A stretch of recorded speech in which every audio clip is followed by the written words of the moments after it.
दोस्तों, आज की कहानी अमरपल्ली गांव और उसके साथ जुड़े रहस्य की है।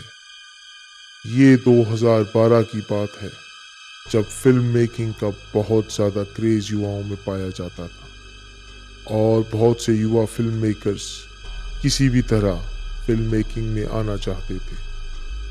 देव भी उनमें से एक था। उन दिनों कुछ लोकल न्यूज़ चैनल्स पर एक ऐसे गांव की कहानी थी जहाँ कोई नहीं रहता था। वहाँ के आसपास के गांव के लोग कहते थे कि वो पूरा का पूरा गांव शापित है और वहाँ जो भी जाता है वहीं का होकर रह जाता है।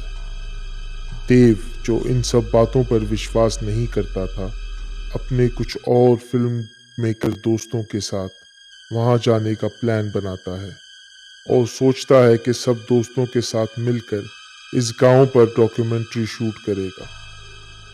वो थर्सडे को सुबह सवेरे अपने दोस्तों, कैमरास और डॉक्यूमेंट्री बनाने की चाह लेकर निकल जाता है। ये गांव उनसे कुछ 5-6 घंटे की दूरी पर होता है।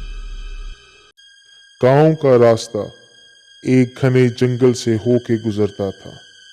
वो जैसे जैसे गांव के नजदीक पहुंचते तो जो बातें उन्होंने सुन रखी थी उनके दिमाग में घूमने लग जाती थी।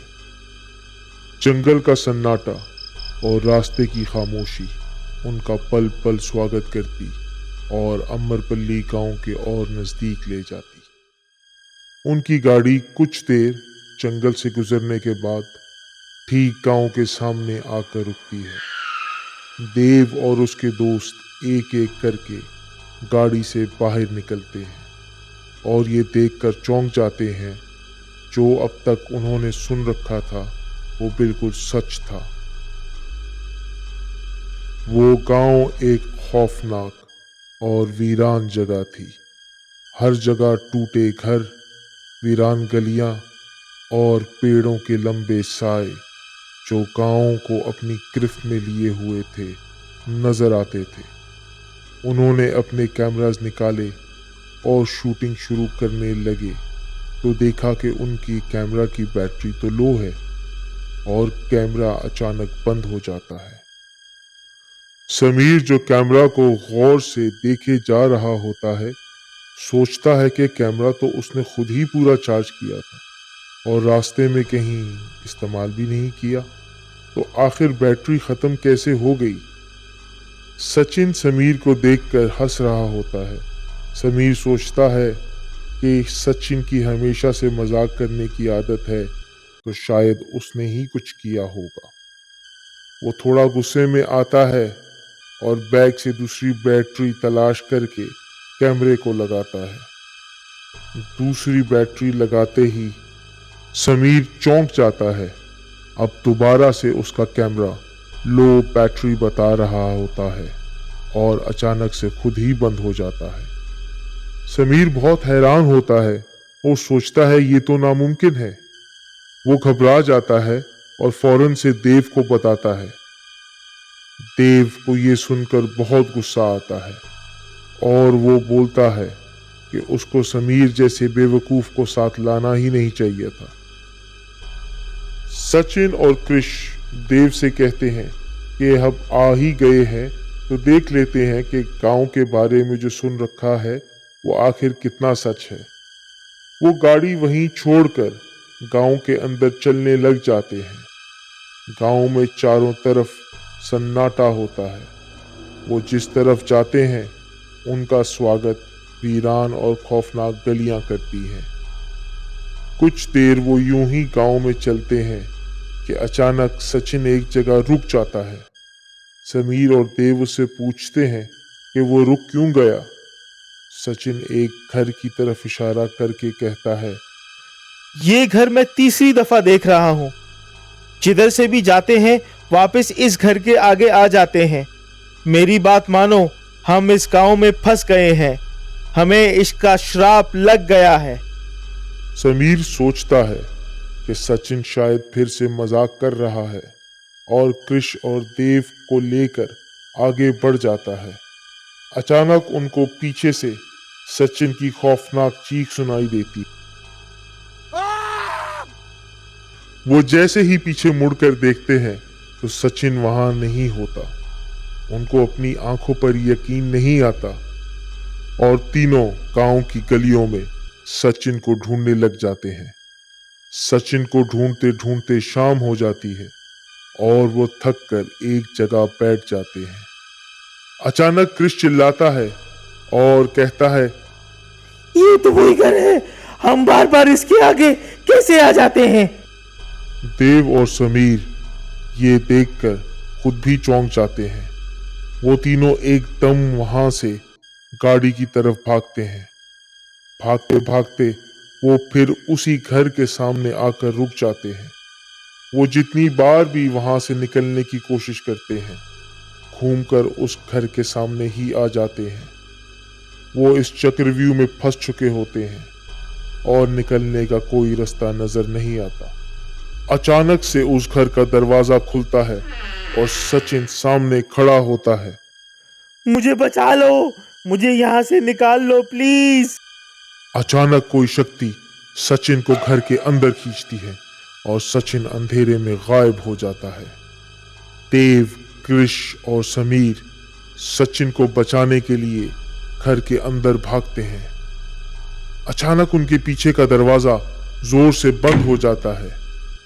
क्रिश कहता है कि हमसे बहुत बड़ी गलती हो गई, हमें घर के अंदर नहीं आना चाहिए था। क्रिश की नजर घर की दूसरी मंजिल पर पड़ती है तो वहां पर वो दोबारा से सचिन को खड़ा पाता है। मुझे बचाओ प्लीज, मुझे क्यों नहीं बचा रहे देव? देव मुझे बचाओ। देव उसकी तरफ भागता है पर क्रिश और समीर उसे रोकने की कोशिश करते हैं। देव कहता है वो सब उसकी वजह से यहाँ आए हैं और वो उन सब को साथ लेकर ही जाएगा। देव ये कहकर सचिन के पीछे जाता है।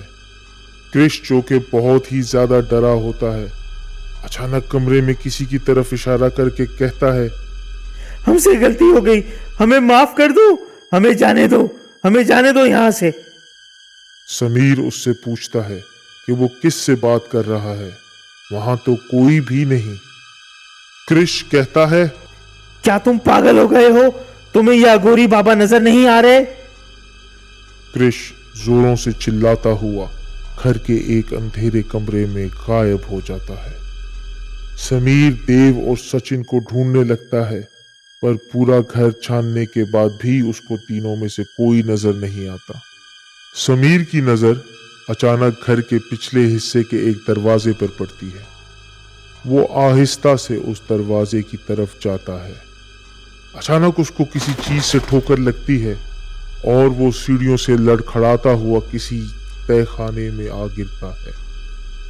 वो जैसे ही उठकर आगे पीछे देखता है तो जैसे उसकी सांस ही रुक जाती है और आंखें फटी की फटी रह जाती हैं।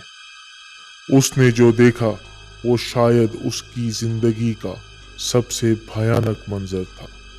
तहखाने में पुरानी मूर्तियां और दीवारों पर अजीब सी शैतानी तस्वीरें बनी हुई थी। कुछ इंसानी खोपड़ियां और हड्डियां भी पड़ी हुई थी।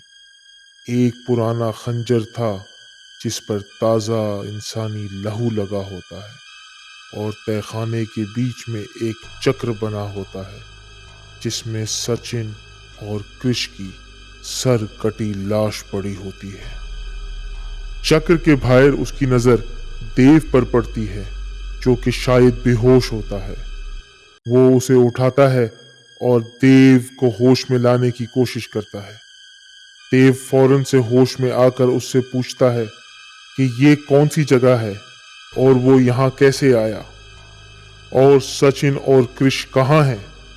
समीर उसे कहता है कि जिस काली शक्ति ने इस गांव और घर पर कब्जा कर रखा है उसने क्रिश और सचिन की बलि दे दी है और उनकी लाश देव के पीछे ही पड़ी है। देव पीछे मुड़कर देखता है तो उन दोनों की सर कटी लाश चक्र में पड़ी होती है। देव जोर से चिल्लाने लग जाता है कि ये सब उसकी ही गलती है और अब वो समीर को नहीं मरने देगा। देव समीर से कहता है कि वो संस्कृत पढ़ना जानता है और दीवार पर लिखा मंत्र, जिसका नाम मुक्त मंत्र है, शायद उनको इस श्राप से मुक्ति दिला दे। वो समीर से कहता है कि सीढ़ियों से नीचे आते वक्त वो गिर गया था और शायद उसकी टांग की हड्डी टूट गई है, और समीर से कहता है कि दीवार पर लिखा है ये मंत्र उसको दायरे में खड़े होकर पढ़ना होगा, जिसके बाद वो शायद मुक्त हो जाए। देव समीर को वो मंत्र बताता है और समीर से कहता है, जल्दी करो समीर, जल्दी से उस दायरे में जाकर ये मंत्र पढ़ो। जल्दी करो, वक्त जाया मत करो समीर। समीर को अचानक खौफनाक आवाजें सुनाई देती हैं, जिससे वो डर जाता है। पर देव उसे कहता है कि अगर मुक्ति चाहिए तो जल्दी करो और देर मत करो। वो जैसे जैसे मंत्र पढ़ता है वो आवाजें और तेज होती हैं। अचानक से एक जोरदार धमाका होता है और फिर पूरी तरह से सन्नाटा छा जाता है। वो खुशी से चिल्लाता है कि हमें इस श्राप से मुक्ति मिल गई देव। वो जैसे ही पीछे मुड़कर देव की तरफ देखता है तो उसको अपनी आंखों पर यकीन नहीं आता। देव सही सलामत अपने पैरों पे खड़ा होता है। अचानक देव शैतानी हंसी हंसता है और कहता है, तुम क्या समझे मैं तुम्हारा दोस्त देव हूं? देव पूरी तरह से मेरे वश में है। मैंने 40 साल इस दिन का इंतजार किया है। 40 साल पहले मैं जब इसी तहखाने में बैठ के तपस्या कर रहा था, इस गांव के लोगों ने मुझे मेरे घर में ही जलाकर मार दिया था। उनका मानना था कि गांव की सब समस्याओं का जिम्मेदार मैं हूं। मरने से पहले मैंने ही ये मंत्र दीवार पर लिखा था और जानता था एक ना एक दिन कोई आएगा और मुझे यहां से आजाद करेगा। अब मैं तुम्हारी और देव की बलि देकर और ज्यादा शक्तिशाली हो जाऊंगा। देव, कृष, सचिन और समीर उस गांव से कभी वापस नहीं आते। सच है, जो भी अम्रपल्ली गांव गया वहीं का होकर रह गया।